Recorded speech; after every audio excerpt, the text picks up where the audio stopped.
This video is made by a red card holding wobbly. Stick around to the end of the video to find out how you can join the i.w.w or the Industrial Workers of the World and find out how you can organize within your community to sabotage your boss's exploitation once and for all, my comrades. And now, let's watch the video.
Hello everyone. We're living in really interesting times right now. For the first time in a long time, workers in large numbers are striking in continuous streaks to the point to where on May 1st, the mainstream media couldn't even avoid noticing. We want better equipment, protective gear. We have no mask. We want hazard pay. This is a huge accomplishment for the working class, but let us recognize what is going on here, especially behind the scenes on both sides of the workers and the employers. The workers of companies such as Amazon, Instacart, Whole Foods, Target, McDonald's, Domino's have been increasingly frustrated with the fact that there has been unpaid leave off of work, insufficient hazard pay, no sick leave, no protective gear, and lack of cleaning supplies. Chris Smalls, an employee who was fired from Amazon for organizing a protest, said, quote, "This is a matter of life and death. The coronavirus is killing some of our employees." End quote.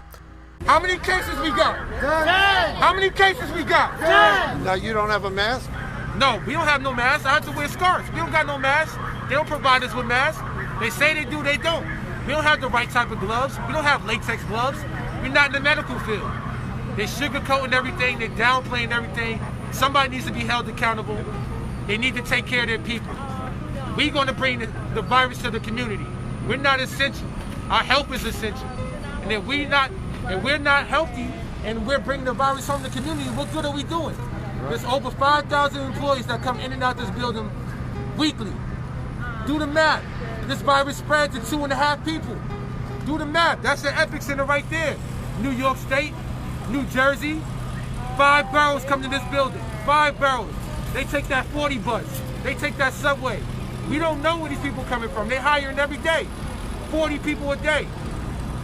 We don't know who's diagnosed or not. It's too late. It's too late. They can't do nothing to stop it. On the employer's side of the battle, there was a leaked memo uncovered by Vice News describing Smalls as, quote, "not smart or articulate," end quote, as part of a PR tactic to make him the face of the entire union against Amazon to quell workers from protesting. As Liability Lefty said it best, that is some vintage racism, an old school tactic to divide the people, manipulating the people through racial means. You're probably asking yourself, why would companies such as Amazon and Whole Foods not only willingly not provide cleaning equipment and masks for their employees, but also lie about it? Why would they do that? I want to read you a short paragraph from a really good book I've read called What is Communist Anarchism by Alexander Berkman, who was really close comrades with Emma Goldman.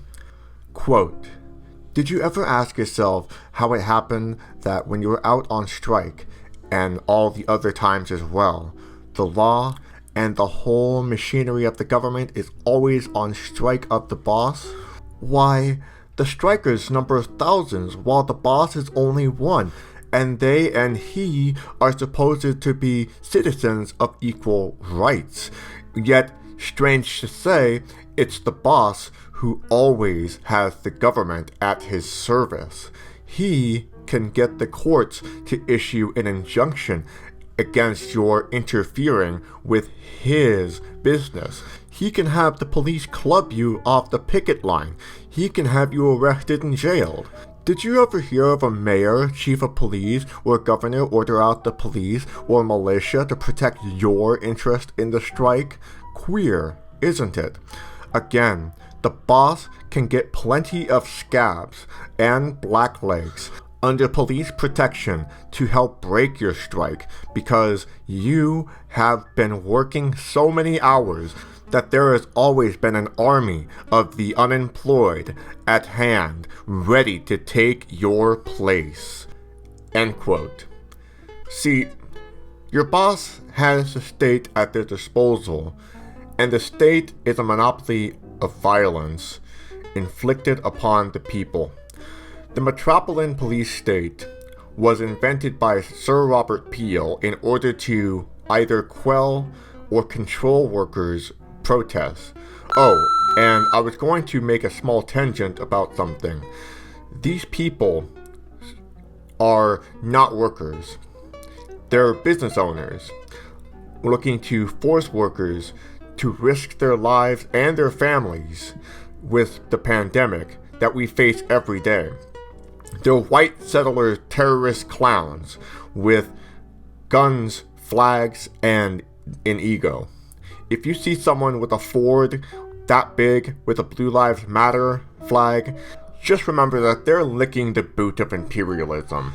These specific people are funded by Betsy DeVos. So please remember, these are not workers. These are not protesters that represent the working class. These are business owners looking to exploit the working class because their shops haven't been open because of the pandemic. Because if you think about it, they have a specific class interest at heart here. So what does this have to do with the police? Sir Robert Peel invented the police system with policing by consent principles in the United Kingdom, also known as the Pelean Principle. What does this mean exactly? What this means is if a police officer gives you an order, you are to simply obey it because you have to respect his authority or else he will kill you. So let's take a look at how these AstroTurf anti-lockdown protesters and how the police respond to them. Notice anything peculiar? The police is acting on the defense because these protesters serve the interests of the state and ultimately the capitalist class. But what about the workers? Do the police give the workers the same treatment? Well, my comrades, we're gonna have to take a blast to the past. In 1886, tens of thousands of workers protested across the United States on May 1st, demanding an 8-hour workday.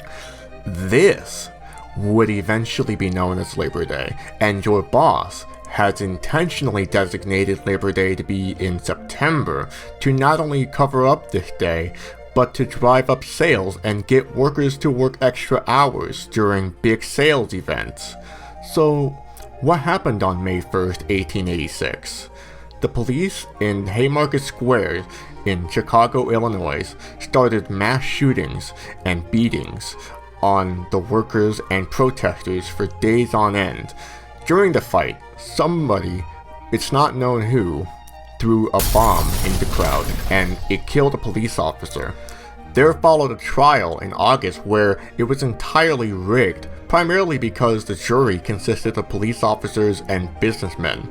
The judge, Joseph Gary, even stated, quote, "All of such conspirators are guilty of such murder, whether the person who perpetuated such murder can be identified or not," end quote.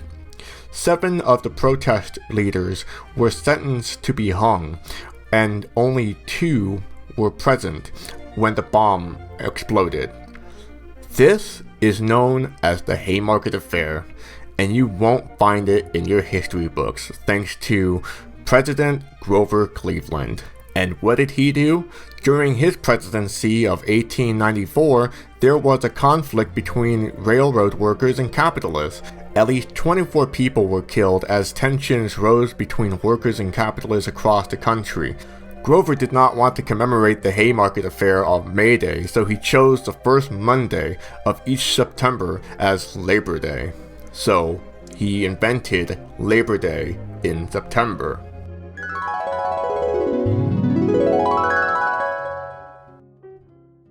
It's clear as day that your boss has the government working in his favor. You may argue that the government can be reformed to work in the interest of the working class. You may say that we can legislate laws to curb this form of crypto-fascism we see in our plutocratic system. Unfortunately, it doesn't work that way. Reform is not the answer to wage slavery. First thing you have to understand is that the problem stems beyond unfair business practices. It lies within the relationship of boss and worker itself. This dynamic is an antagonistic and hostile one because the survival of the worker and their family is at the beck and call of the necessity of whether or not there is work available from the employer. Mikhail Bakunin writes in his essay The Capitalist System that the capitalist and the worker go through different levels of risks. The capitalist can encounter a bad deal. He can conduct his affairs very poorly. He can be a victim of commercial crisis. He could ruin his own business. But he would never go hungry as long as he has people working for him. The worker, on the other hand, he runs many risks, for if the establishment were to go bankrupt, the worker could die of starvation if he doesn't find food or work soon.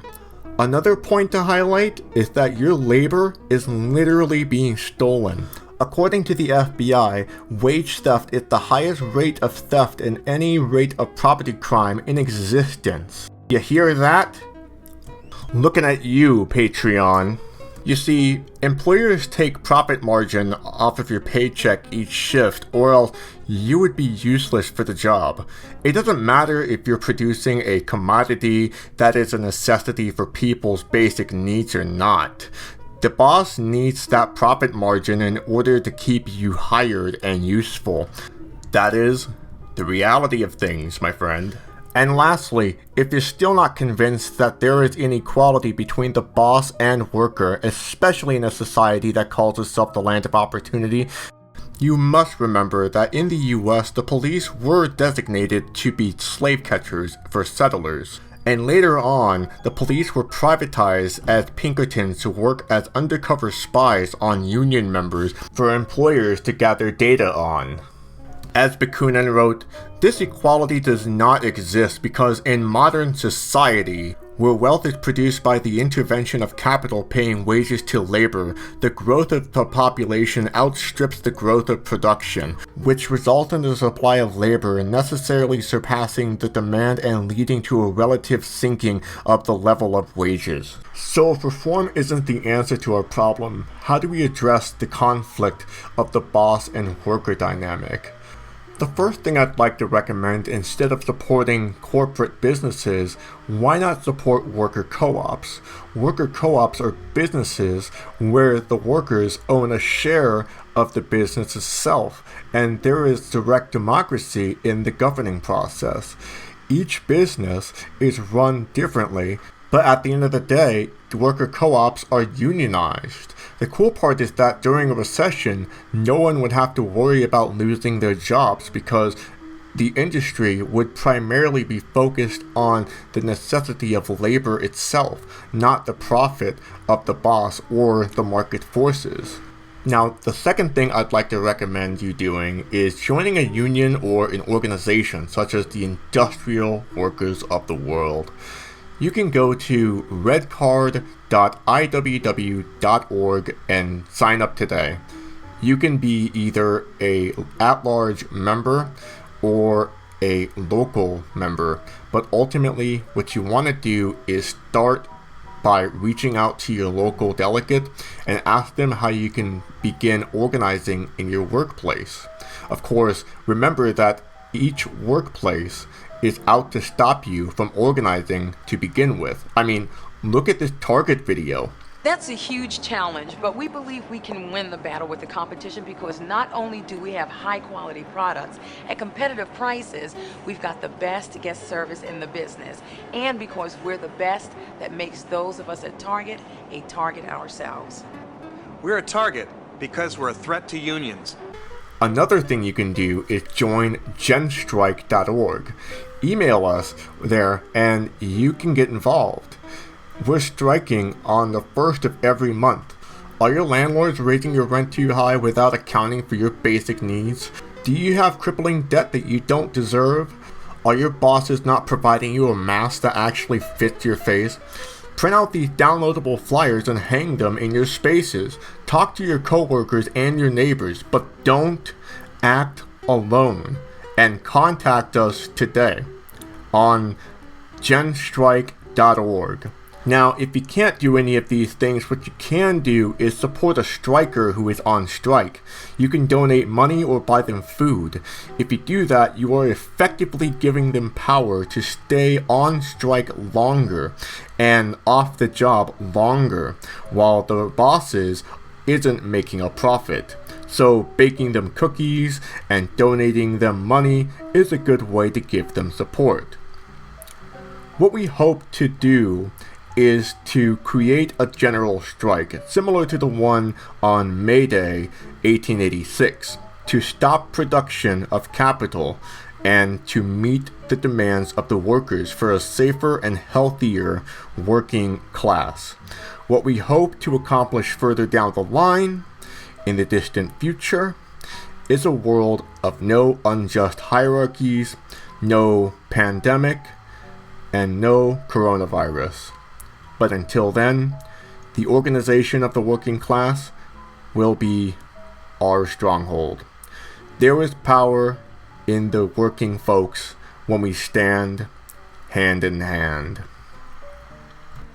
Before I end the video, I'd like to give a shout out to Nicole Marks Twain because she's a new YouTuber and she needs all the subscriptions she can get. She needs all the likes. She needs all the views. She needs all the engagement.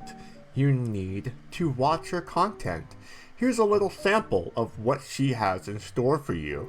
Here's a video of her talking about her dad and the time that her dad tried to kill God. What I witnessed was my dad walking back and forth in the middle of our driveway, talking to himself. And I could tell he was kind of talking to himself. So I go over there and I'm like, Dad, what are you doing? and he looks at me and he goes, Dead name. I'm trying to kill God. I almost had him on that last shot. So I immediately get the gun away from him. Like, that's the first thing I do. I take the gun and I start walking him back over to his house. And as I'm walking him back over to his house, my dad turns to me and he goes, Dead name. You need to close your shutters at night. God's an alien. He can see in your shutters. So if you made it this far, please go to her channel. I left a link to her channel in the description for you to check out below. But, you know, she doesn't watch my videos anyway, but if she did, you know, Nicole, I don't know, like, you're cool. You're really cool, and I hope one day you make it big on YouTube. Why, hello, my name is Skylar Szabo. For those new to my channel, I'm an anarcho-syndicalist, a trans woman, and I go by she, her pronouns. If you liked this video, or if you found this video informative, please give it a like and a share with your friends. Also, please subscribe. I'll be honest with you, I've been seeing a lot of reformist takes on BreadTube lately, and a lot of Joe Biden sympathizers on the left, and I wanted to make this video to give leftists a rude awakening. I hope I accomplished that. Anyway, have a great day. Bye.